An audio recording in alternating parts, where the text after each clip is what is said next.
If you are looking for a speaker for your organization, look no further than Dr. Janice Fortman, an international speaker, award-winning author, and producer and host of Relationship Matters TV. What sets her apart is that she connects the heart of relationships with the power of communication and leadership. Dr. Jan's goal is not simply to inspire audiences for a moment, but to give them the insight and tools to transform the way they live, lead, and relate to others. Contact her at drjan@drjanicespeaks.com or 1-877-667-7325.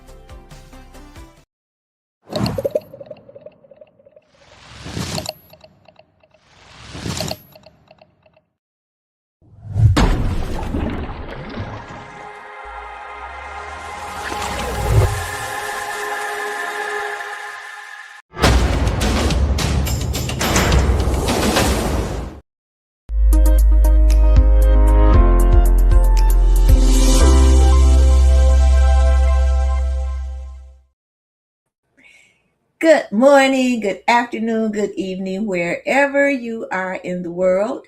It is Dr. Jan Fortman with Relationship Matters TV. I hope everyone is having a beautiful day. It is a gorgeous day here in the Chicagoland area. Now, some people don't like it because it's like right now, I was trying to see, it's like about 86 degrees. But it's fine with me. Because the other morning I woke up to go work out. It was 53 degrees. By the time we got out an hour and a half later, it was 76 degrees. Today it's in the 80s and I am very happy. So I hope the weather is great wherever you are. Well, this is what I want you to do. I know a lot of you saw on my social media about my guest and what we're going to talk about today. And let me say this to you. When I met her and she started telling me some history that I never knew. And it's not like I think I know everything or know all about history. But this is something that we're going to talk about that I think that really is something that will open your eyes to a lot. So before I bring her on, this is going to give you just a little teaser.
I would like to bring to you my guest for today, Yaffah Batya daCosta. Hi, Hi, Dr. Jan. how are you? I'm great. I'm really doing good. Thank you so much. How are you doing? I heard you like the weather. Yes, I do. A lot of people don't because they say it's too hot, but Oh, I'm fine. good. I, Yeah. I'm fine. This is better than snow. Yes, of course. Right. So now, where are you coming from I'm right in now? Jerusalem. Jerusalem. Jerusalem, Israel. Oh Right. my goodness. Oh my goodness. What time is it there? A little after 3 in the morning. Oh my goodness. And you are, and look, when we finish, go to bed Oh, yeah. and Definitely. get, and get some sleep. So let me tell people a little bit about this episode. This is a powerful episode. And Yaffah is the founder and CEO of Ezra L'Anousim.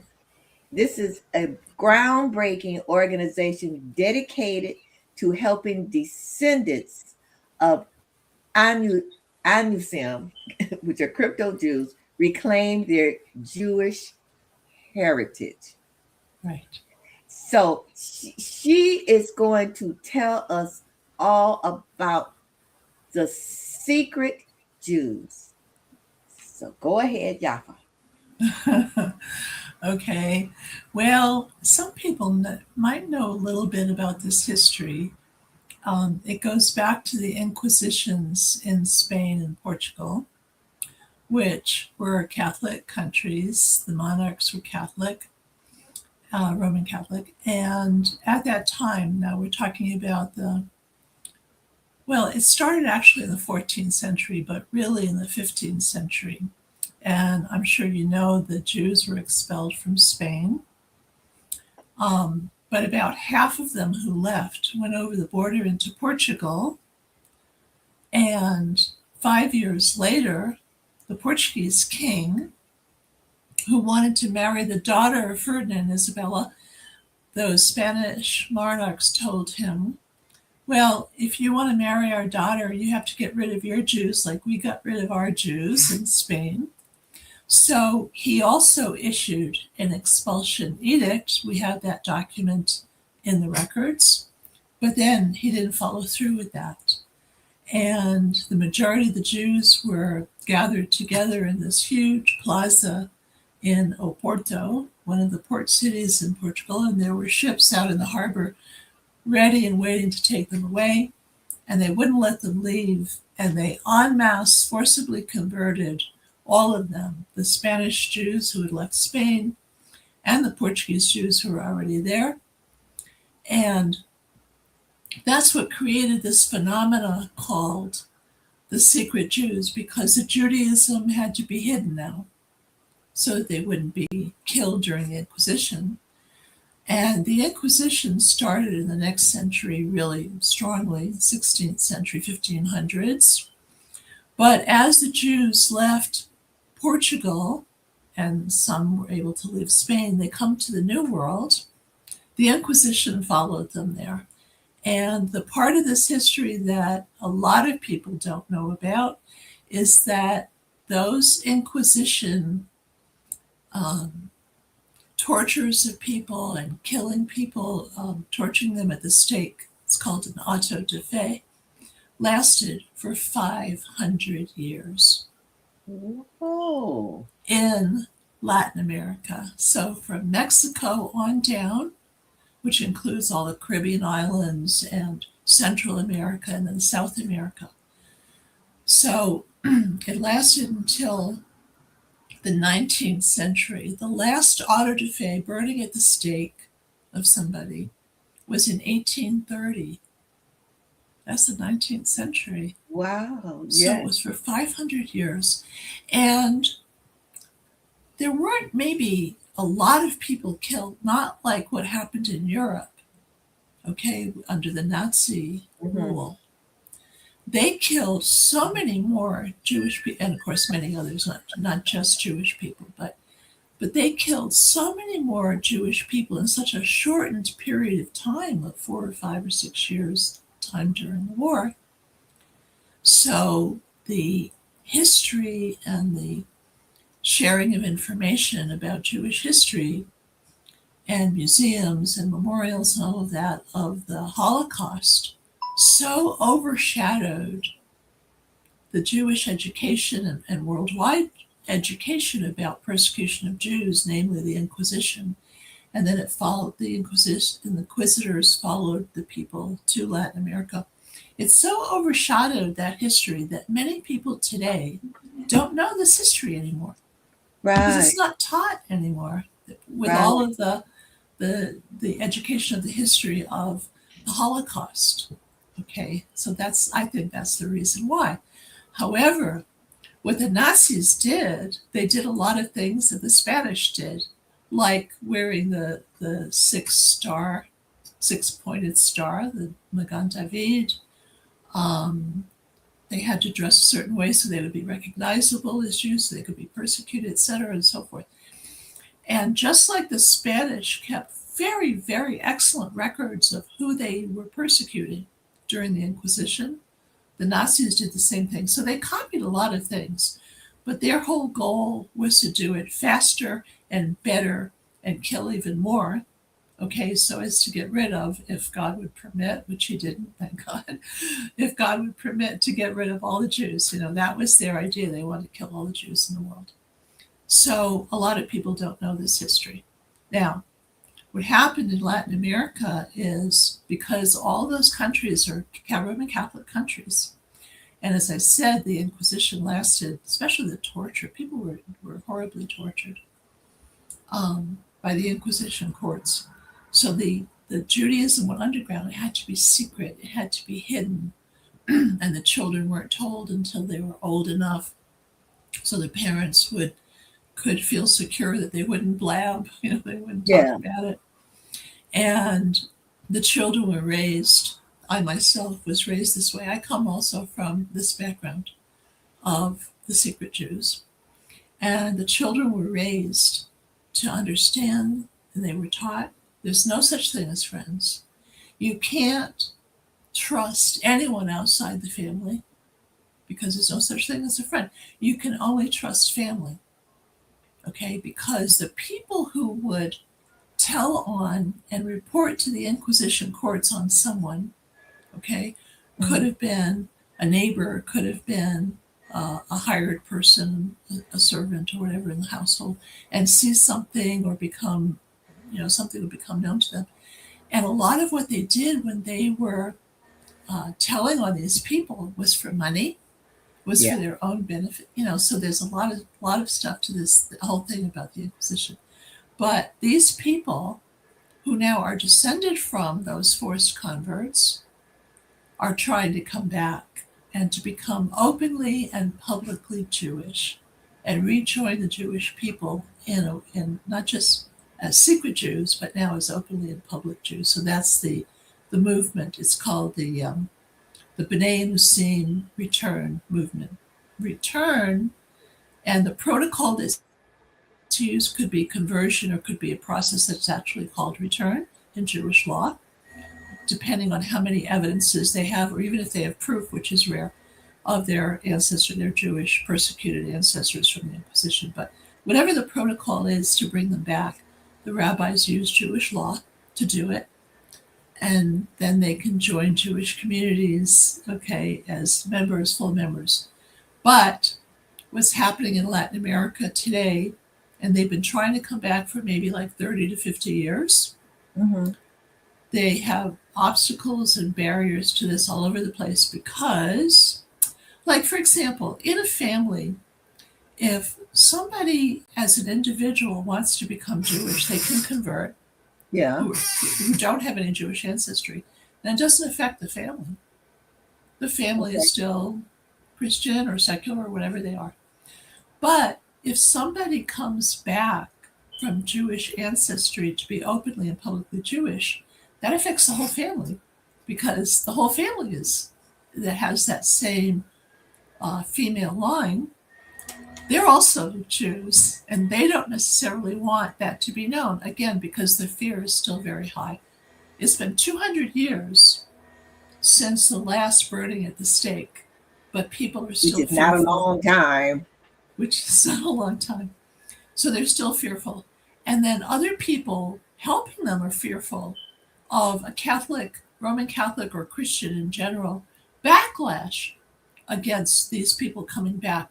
And one way the backlash might look like is people might say, well, the Jews are stealing people out of the pews of churches.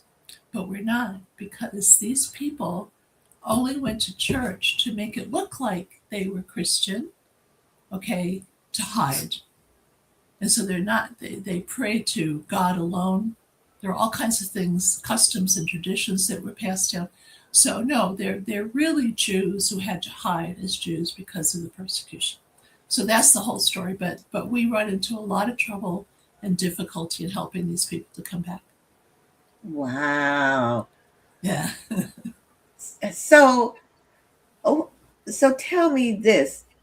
What inspired you to create the organization? And what are some of the most common ways you support Ezra L'Anousim today? Right. The secret Jews, right? Yeah, the secret Jews. So it's a lot easier to say that. And Ezra L'Anousim is Hebrew.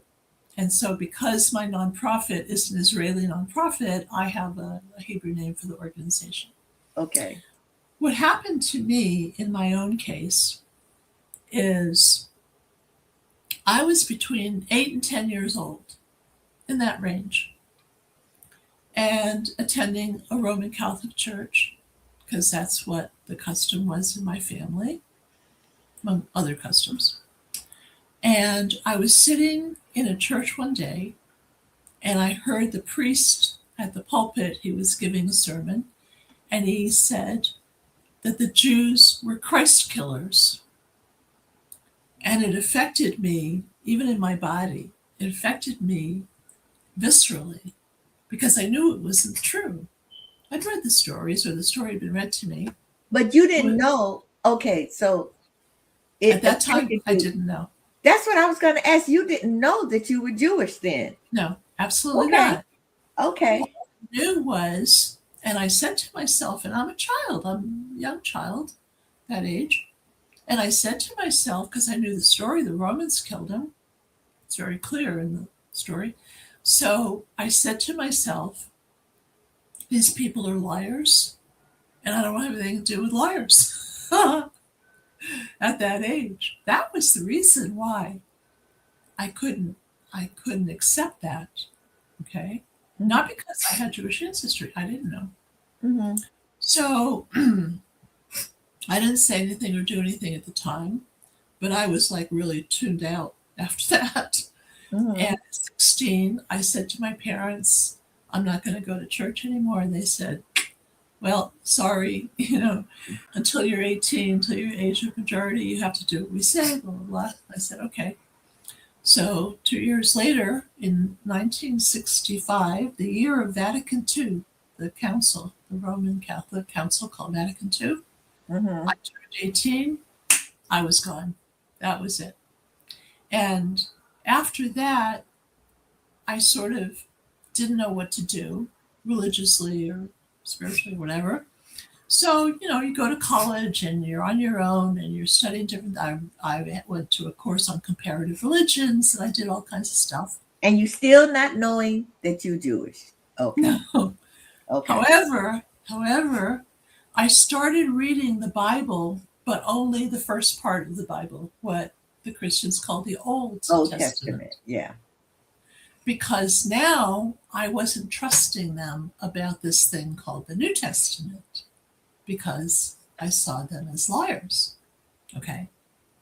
So I'm reading all this stuff, and I really wanted to study the prophets, the Hebrew prophets, because I had read a book during my college days, not because of college, by a prophecy teacher Christian prophecy teacher called Hal Lindsey. It's called The Late Great Planet Earth. And I read that book, and what stayed with me was a comment he made that of all the prophets in the world, you can talk about your Edgar Casey, you can talk about, all these different prophets. The only prophets who had 100% track record, he said, were the Hebrew prophets. Okay. So I said, oh, really? Okay. So I was really, whenever I was reading the so-called Old Testament, I was reading the prophets and studying them and Jewish history to see if what he said was true, which it was. Now, there are still prophecies that haven't been fulfilled yet at all, but they are what's called the end of days prophecies, so that's different. Okay. Anyway, so in 1992, and I'm reading about the land of Israel and the people of, all of this stuff. Of course, the state of Israel was formed 9 months after I was born, by the way. So what happened was I saw an advertisement that there was a trip to Israel, and it was a Hal Lindsey tour of Israel. And I thought of him as a great teacher and a great prophecy teacher in particular. So I went on that tour, or I decided to go on that tour. So that was the first time I came to Israel. And I got whacked upside the head. I mean, that's what really happened. Because as women go, I'm not a crier. It takes an awful lot for me to cry. Okay. I took my father's stoicism to myself, and I'm really kind of very easygoing and I'm not too emotional. But anyway, at that time, when the planes would land in Israel, you had to walk down a bunch of stairs and your feet would hit the ground, the tarmac, and then you would walk over to a bus and the bus would take you to the terminal. Now the terminal comes right to the plane, but that wasn't the case in 92. So like everybody else, I walked down the stairs from the plane and my feet hit the tarmac and I started to weep. And I had no clue, really. And I've heard this from many people, by the way. It's not just me. There's something in us that are descended from these people who suffered so much for 500 years, and plus our ancestors being forcibly converted. But I didn't know, even at that moment, I had no clue. So I had that tour in 92. And then I went back on my own in 93, in 94, in 95, because I kept going on my own. I kept going back because I didn't understand what was happening to me about this place. The food, the culture, the language, the people, the sights, the sounds, the smells. I mean, everything affected me like nothing had ever affected me before. That's all I can say. So in 1995, a friend of mine said to me, you're going to Israel, you have to meet with this man who works for the World Jewish Congress. And I was given his name and his contact information. I said, okay, fine, sure. Because I've made some friends in Israel. So I met with him. And he started asking me questions about why are you here and what's going on for you and all this. And he asked me about my father, but my father's not anything to do with Jews or crypto-Jews or secret anything. So then he asked me about my mother, and I said, well, my mother is Portuguese from the Azores, the islands in the almost middle of the Atlantic off the coast of Portugal, which was a place where secret Jews went to escape the Inquisition, but it followed them there as well. But I didn't know that. So, and I kept saying, I don't know why I keep coming here. I don't know. So when I told him that my mother and her family were Portuguese and come from the Azores Islands, he said, aha. I said, aha. So he explained to me what I said at the beginning about the Portuguese king wanting to marry the daughter of Ferdinand Isabella. Explained the whole history to me. I'd never heard this before. Never in my life.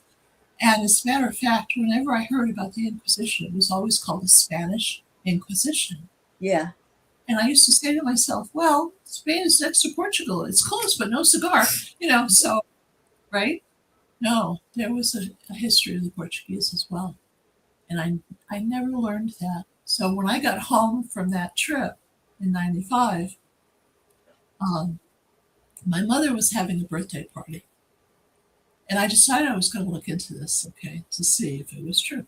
But she was having this birthday party, and it was a barbecue out on the lawn, and all her family was there, and cousins and all this.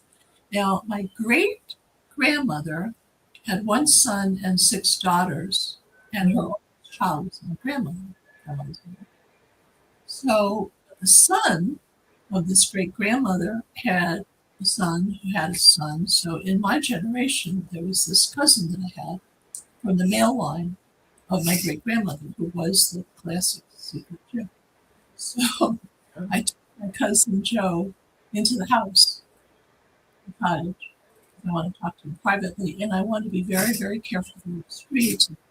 And I didn't want to shock him, you know. But I said to him, Joe, did you know that our great grandmother, because we shared this great grandmother, but he was on the male line, may have been Jewish? He goes, well, yeah. I said, what do you mean, well, yeah? He said, in our family, we called her Judeus, which in Portuguese is how you say Jewish. So the Jewish identity was passed down on the male line, but on the female line, the Jewish identity was not passed down, but the customs and traditions of the women were passed down. And that's where the women, that's how it happened. The women continued with the Jewish customs and traditions. And today, that's the number one evidence that we have of somebody before secretly Jewish were descended from those converts. And so what I do today with my organization, I coach these people. I'm a coach in like 7 different areas, from business coaching to all kinds of other coaching. But in this particular instance, I help them to put together the package of documentation for the rabbis and for the Beyta to make a return. And I explained to them, you need customs and traditions, you need to know the country of origin of your ancestors, you need to know your genealogy, the names of the women, you know, it all comes from the female line. So the names of the women, genealogy, and DNA. Those are the 4 categories of evidence. I go a little bit deeper than that, but that's good enough. That's very basic. And I help them to coach them, to help them to put together that package, and I refer them to a Beyta for them to work with. And that's what we do. And we have not just individuals we've been helping in Latin America, all over the world, but especially Latin America, because it's so hard to help people there. And what happens is we not only help individuals, we have actually communities of these Anusim people all over Latin America. So that's what we're trying to do. Wow. And people don't know. I see, because I've never heard this before. But one thing I wanted to say, when you said how your feet, when it hit the ground, you had this feeling. And it reminded me so much of when I went to Africa and my feet, and I heard this from other people, like when you put your feet on that ground, something's going to come over you. And I thought, yeah, right, sure. Yeah.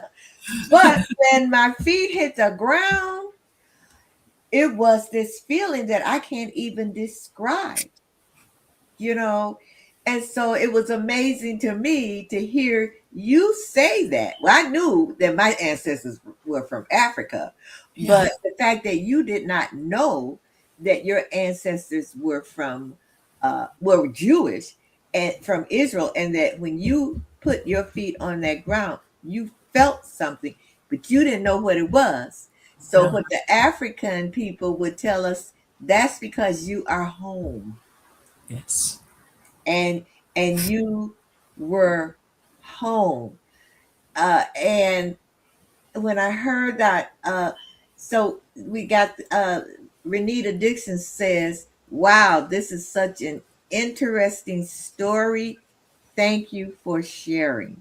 Oh, that's great. And you know what? We think that as far as the Jewish people are concerned and the way that they were treated and, killed, we think that started with the Nazis. Yeah, See, right. that's what, that's the history that we know. But we never heard the history that it went all the way back to the Inquisition. Oh, it And goes that there back even further. It goes back even further. okay, even further.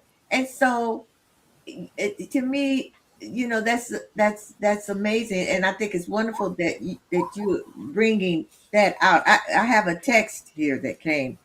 It says this text is question is what is your blueprint for helping those Jewish individuals transfer their mindset from Catholic to Jewish teachings? Well, it's actually very easy. All they have to do is understand the history of 1700 years. That's how far back it goes. 1700 years to the 4th century of the Common Era. Because in the 1st century, if people really know those writings of the 1st century, Jews and non-Jews were together in Paul's communities. They were called, not in the text, but we would call them today Judeo-Christian communities. Yeah. And it was the Gentiles who were called Christians, not the Jews. The Jews were a sect of Judaism called Nazarene Jews because he was from Nazareth. Okay. Later, they're called Ebionites in the history. I've studied this history now for 50 years. Okay. So the thing is, there's a huge gap and a big difference between what existed in the 1st century of what I call nascent Christianity or first of its kind Christianity, and what Paul was bringing out to Asia Minor, to places like Ephesus and all these other places, and what he was doing. But he was a part of this Nazarene movement of Jews. He was a Jew. Jesus was a Jew. All the disciples were Jewish, okay? All the writers of what's called the New Testament were Jewish. Some people argue maybe Luke was, maybe Luke wasn't. A minor point, okay? But there was no such thing as Jews had to stop observing the Torah. Jesus himself was Torah observant and quoted the Torah. As a matter of fact, the 1st century writings quoted the Hebrew Bible a lot, to the extent that later, when the Romans took over Christianity in the 4th century, at that mark of the Nicene Council, when they canonized the scripture that the Christians would use from then forward, okay, they had to include the Hebrew Bible because it got quoted so much in those writings of the 1st century. How could you have those writings without? Okay. But they had to make it old and done away with the politics of what was going on in Constantine's world. So, and I'm giving such a brief explanation that there's a huge, I even wrote a book about it. There's a huge difference between 1st century Christianity, which I call version 1.0. Okay. I come from the software engineering world, okay? And the later form of Christianity under the Romans, the Greco-Romans, based on the church fathers who were all Greco-Romans and who were all anti-Semitic. If you read their writings, which you can on the internet, Tertullian and Clement and Origen and Justin Martyr, just a few, they're hugely anti-Semitic. They hated the Jewish people, okay? And there's a reason for that, or well, history. But there's a huge difference between that 1st century Christianity, which was monotheistic, which was Unitarian, not Trinitarian. The Trinitarian comes later. That's just one. So there's this gulf, there's this huge difference between those two.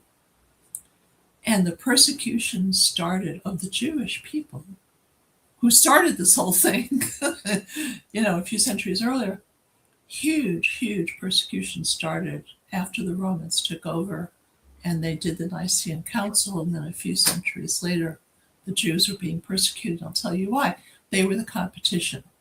Prior to that, religious competition, prior to Constantine doing what he did with the Greco-Romans, there were a lot of people who were non-Jewish converting and becoming Jewish and wanting to join the Jewish faith. People don't know that either. So, that's the history, part of the history. So when he takes over, after a few years, not just him, but other emperors of the Roman Empire, they said, no, we can't have this. That's the competition. So they used the persecution of Jews, as I said, for 1700 years, so people wouldn't join them and would instead accept their version of Christianity. They call it Christianity, but it's really a different version from first century. That's the bottom line. That is so interesting. Because when we think of Christianity, we think of Christianity as we know it today. Right. And that it's always been that. Yeah. But now you're telling us there's a difference between it, like you said, Christianity 1.0, and this is Christianity 2.0, so to speak. That's right. That's what I say. Yeah. I mean, it makes me want to really go to the library, and get some of those books that talks about, Christianity and Judaism way back before Christ. Yeah. Dr. Chan, it's all on the internet too. People can go up on the internet. Well, that's true. I don't have to go to the library. I forgot about it. The difficulty with AI, however, because somebody wrote on X a while ago, this thing that they found using AI, the difficulty with AI is that it gathers all this information that's already out there on the internet, Yeah. And then gives you an answer based on very quickly the computer.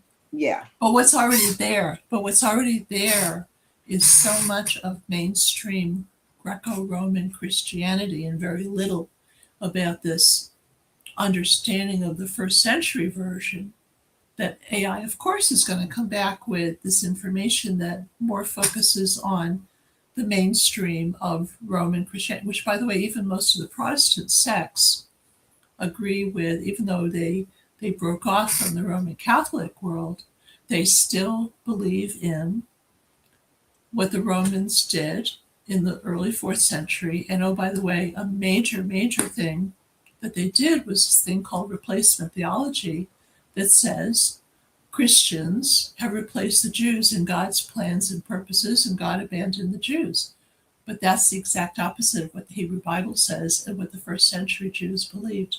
So again, that's another example of them changing Christianity, And a lot of what we see on the internet today, I don't have to mention the names. Everybody knows who I'm talking about. With people raka against the Jews and against Israel, comes from this mentality of replacement theology. The Jews are evil. The Jews didn't accept Jesus, for example, blah, blah, blah. And so God has replaced them with that's Roman. That didn't happen until 300 years later. That was not what was being talked about in the first century. And the anti-Semitism comes from the Roman mentality. And one last thing, and then you can ask me more questions. This Roman mentality of hating the Jews goes as far back as the 3rd century BCE. Really? 2,300 years is this anti-Semitism, how old it is. Most people say 2,000 years.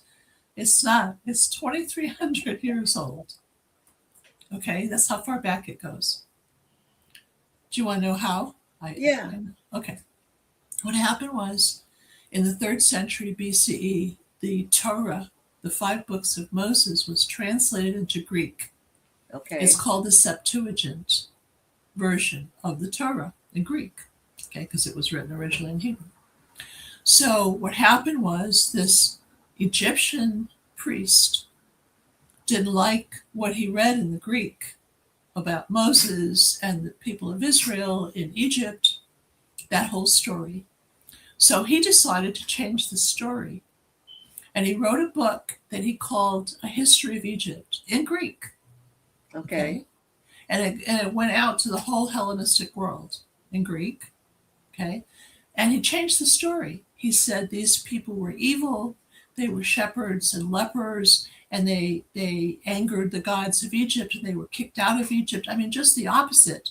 And they're evil, and they're liars, and all these anti-Semitic things, negative comments about the Israelites, Moses and his people. Okay, so he wrote that in his name is Manetho. People can look this up on the internet. Manetho, Manetho. Okay.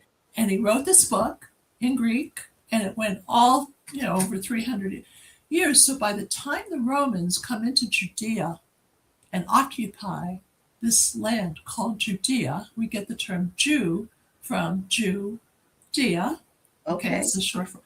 Okay, by the time the Romans come in and occupy Judea, they hate the Jews with a passion. Okay, but that's why. Wow. So let me ask you this.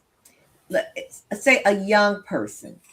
How do they know that they are descendants from the secret Jews? So people find out in different ways. They might find out from a family member. They might find out on the internet, they're searching. They might have a clue. Maybe a grandmother or a great-grandmother lit candles on a Friday night. Maybe they know some of the customs, like separating dairy from meat. We don't cook those things together. We don't eat them together, stuff like that. So it could be customs and traditions. In my case, I had to be told by this man from the World Jewish Congress that, oh, your mother's Portuguese? You may descend from secret Jews. Then I had to go research it and find out, and it was true. I had strong evidences in all those 4 categories that I mentioned. Okay. Mm-hmm. So they might get up on the internet and start looking around about secret Jews or crypto Jews, or what happened. This is my belief. I have no proof of this. But in the 70s, there was this it became famous TV movie called Roots. Yeah. Okay. Of course. So, of course, So a lot of people around the world, because it became so popular and so many people watched it, a lot of people started saying, I wonder what my roots are, and either doing a DNA test. So some people start with doing a DNA test, by the way, and seeing if they have Jewish markers in their DNA. That's for some people how it starts, okay? But DNA, as one of the 4 categories I mentioned, is the least of the 4. But that's where they start, because why even start doing genealogy and all this other stuff if they don't even have the DNA? So people find out little bits and pieces here and there, and that encourages them, inspires them to do more and research more. And they find somebody like me, and I coach them and help them, and if they want. See, I don't go around the world trying to find these people. And the rabbis, because I'm Orthodox Jewish, and I work with Orthodox Jewish rabbis, and the rabbis for 30 years, I've been involved in this movement for 30 years, including my own return, my own process. And for many, many years, the rabbis will say to me, so Yaffah, where do you find these people? And Okay. my answer's been consistent all these years. I don't find them, they find me. They find you. Yeah. And if they find me, I'll help them. That's who I am. So I'll go all the way back. So your father, did he know that the female line was secret Jews? Because you No. said he was not. He didn't know.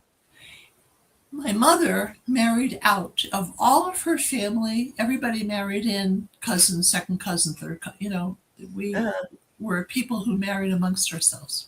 Mm-hmm. My mother was one of the few who married out. My father had nothing to do with secret Jews or anything.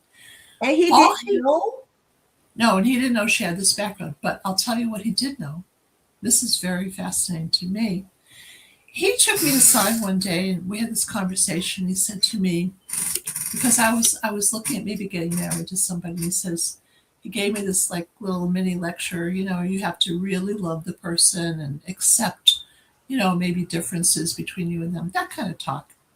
He says to me, you know, when I was talking to your mother, we were dating and maybe getting married. She said to me, your mother said to me, if you marry me, I just want you to understand, you won't be able to bring anybody to the home, any friends from work, anybody outside of work, anybody that you know. I don't want anybody in my home that's outside. So she raised us to be fearful of outsiders. But she told my father before they got married, you won't be able to bring anybody to the home from outside. Yeah. It's just my family.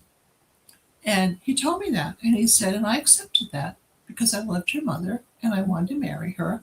And he was a great family man. He loved doing things with all of us kids. We would go on little trips to Vermont, New Hampshire. I was raised in New England.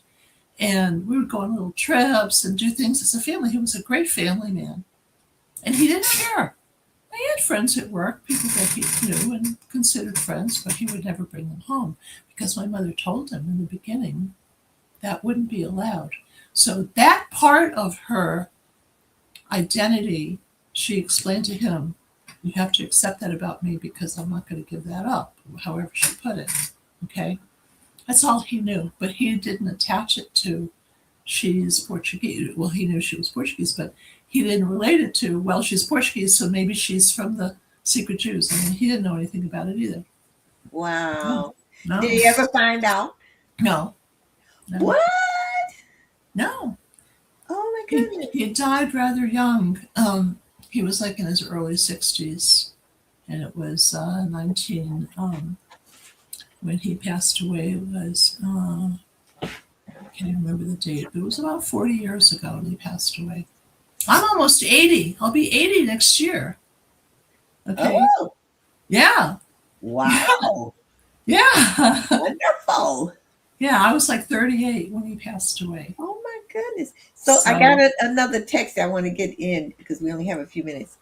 This person wants to know who identified the secret Jews and created the groundwork of educating the people of who they were. Well, there have been people over the years who have done it. I know a great many of them. As a matter of fact, almost everybody in this movement I know, and they know me. Okay. But outside the movement, because the movement isn't so well known or well understood, then that's not the case. But I mean, I know a lot of people who've been helping. I'm not the only one. There are other people, other organizations. So, I mean, at this point, after 30 years, I am probably considered one of the leaders in the movement, but I'm not the only one. And you know what? If I were Jewish, listening to you, I would want to know, am I a descendant of the secret Jews? I would really, if I were Jewish, I would really, just want to know that because it's just so interesting. It's interesting. So I have a question here and I hope I can find it because it was a question that I wanted to ask you. Oh, here it is. If you could speak directly to your ancestors who survived the Inquisition in secret, what would you want to tell them? I would want to tell them that their prayers are being answered, that their descendants are coming home. Not only coming home spiritually, being able to have this identity of being Jewish, openly. They don't have to hide anymore. So it's not only coming home in that sense, but it's coming home in the sense of being able to come home to Israel, to our heritage, to our land that God gave us. In the Bible it talks about that, so I don't need to mention too much about it. But that's our heritage, is that little piece of land he gave to the descendants of Esau, Mount Seir. He gave to this group of people this portion of land, he gave to so he parceled out various pieces of land to different groups, different people. And that's our land, that's our heritage. And we were exiled by the Romans, in the early 2nd century, and then continued to be persecuted. But we're coming home physically to the land also. So it's a spiritual return as well as a physical return. And I believe our ancestors prayed for this all through the generations, that someday their descendants wouldn't have to hide and could be openly Jewish and not be persecuted for it. Why be persecuted for it? So that's what we're dealing with. We're still dealing with this persecution. As you know, anti-Semitism has been on the rise, and we'll talk about that maybe some other time. But Yeah. we're Jewish, we're Jews, we're okay.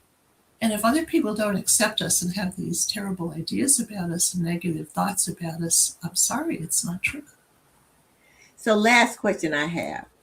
Okay. What message do you have for the Jewish world about embracing the descendants of the Anusim Anusim. today? Think of a noose around the neck. Anusim. Anusim. So what message do you have for the Jewish world today about embracing the descendants of Anusim? Because of the anti-Semitism in certain parts of the world right now, people are going back into hiding, in the sense of, especially the men, not wearing outwardly their tzitzit, their fringes, not maybe wearing a kippah on their head, women not wearing a necklace that has a Jewish symbol on it, etc.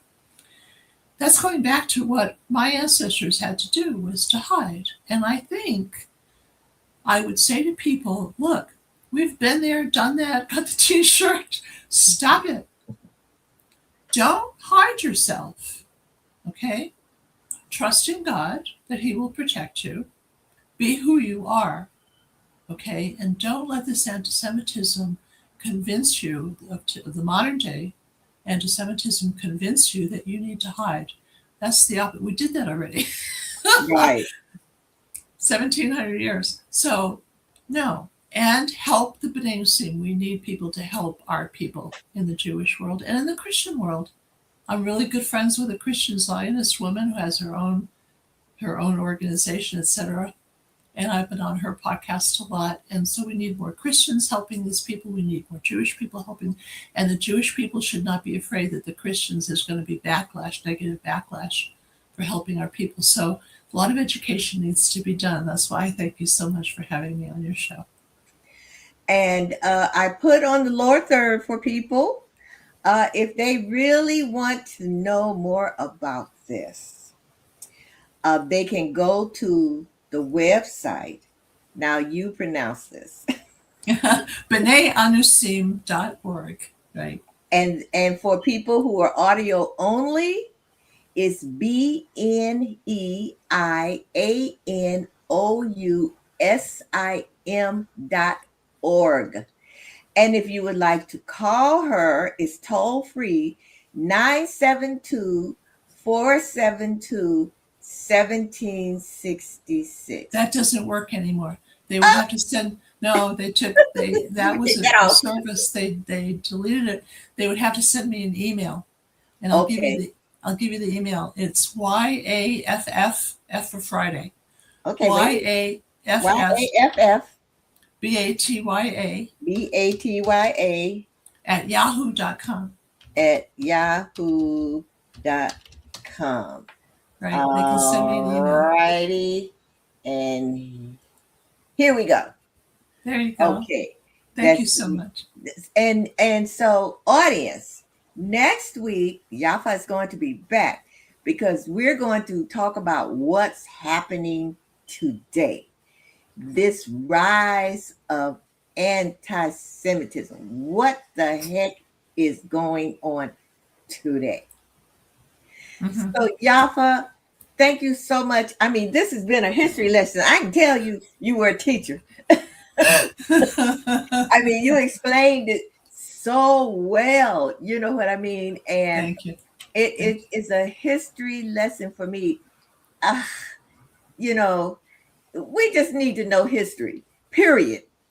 Period. We do, and we need to understand that the persecution and negativity against a whole group of people, whether because of race, because of religion, because of age, doesn't matter, of a whole group of people, not because of who we are and what we do and if we do something wrong, but just a whole group as a group is wrong. It's horrible. It is. It's insane. It is. You know, It it's is. a mental illness, some people say. I believe it. I believe it. Well, Yaffah, thank you so much for being my guest. And I look forward, and I know my audience looks forward for next Thursday. Next Thursday, Okay. people, 7 p.m. We're going to talk about what's going on in the world today, especially in the United States. Okay? Yes, exactly. All right. You have a beautiful, blessed rest of your evening. And I will see you again next week. Thank you, Dr. Jan, so very much. I really appreciate your having me on your podcast. All righty. Bye-bye. Bye-bye. Wow, this was great. This was great. It's very interesting. You know, as a Christian, just so much that I don't know and that I would like to know. And I think all of us really got quite a bit of information. And I know you're looking forward to next week. I want all of you out to be here next week. So, you know, this show is called Relationship Matters TV because there are all kinds of relationship matters. And this was a relationship matter that most of us, I would say, didn't know about, and who really, if you're like me, is fascinating, it's educational, and it's something that we should all know about. So I will see you again next week with Relationship Matters TV.